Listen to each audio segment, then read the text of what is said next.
फूल कुमारी की कहानी बताएंगे आपको। क्या बताएंगे? फूल कुमारी की कहानी में 3 पात्र थे। कितने थे? 3। क्या थे? राजा, बोलो पीछे पीछे बोलो, राजा, रानी और फूल कुमारी। फूल कुमारी किसकी बेटी थी? राजा की। तो हम शुरू करते हैं कहानी। ध्यान से सुनना बच्चों। एक था राजा, एक थी रानी, उसकी बेटी थी फूल कुमारी। कौन थी? फूल कुमारी। वो बहुत हंसमुख थी। वो हमेशा क्या करती थी? हंसती रहती थी। उसे कुछ भी अजीब दिखता तो वो जोर जोर से हंसती थी। उससे कुछ भी, अगर हम कुछ भी दिखाते तो वो हंसती रहती। उसकी आदत थी रोज वो कुछ भी चीज या कुछ नया करती तो वो हंसती रहती थी। एक दिन की बात है, फूल कुमारी, राजा, रानी तीनों बगीचे में बैठे थे।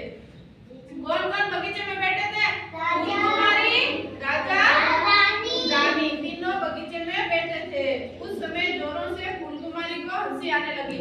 उस समय फूल कुमारी को क्या आने लगी? जोर से हंसी आने लगी। यह देख राजा ने फूल कुमारी से कहा, छोटी सी बात है, इतना क्यों हंसती हो? फूल कुमारी को क्या कहा राजा ने? छोटी सी बात है, इसमें तुम इतना क्यों हंसती हो? किसको कहा? फूल कुमारी, राजा की बेटी को कहा था। छोटी सी बात कुमारी, इससे फूल कुमारी इस बात से नाराज हो गई। क्या हो गई? उसके पिताजी से वो नाराज हो गई। अब वे हमेशा उदास रहने लगी। कौन उदास रहने लगी? फूल कुमारी। फूल कुमारी उदास रहने लग गई कि मेरे पिताजी ने मुझे ऐसा क्यों कह दिया कि तुम हर वक्त हंसती रहती हो। रहने लगी। उसे देखकर राजा, रानी और सभी लोग उदास रहने लगे। फूल कुमारी को देखकर कौन कौन उदास रहने लगे? वापस राजा, रानी रहने लगे। कुमारी के पास गए, थोड़ा हंसो, देखो सब उदास रहे। फिर से राजा ने फूल कुमारी के पास जाकर क्या कहा कि बेटा तुम थोड़ा सा हंसो, हर वक्त उदास क्यों रहती हो? हंसाने का प्रयास किया लेकिन फूल कुमारी नहीं हंसी। किसने प्रयास किया?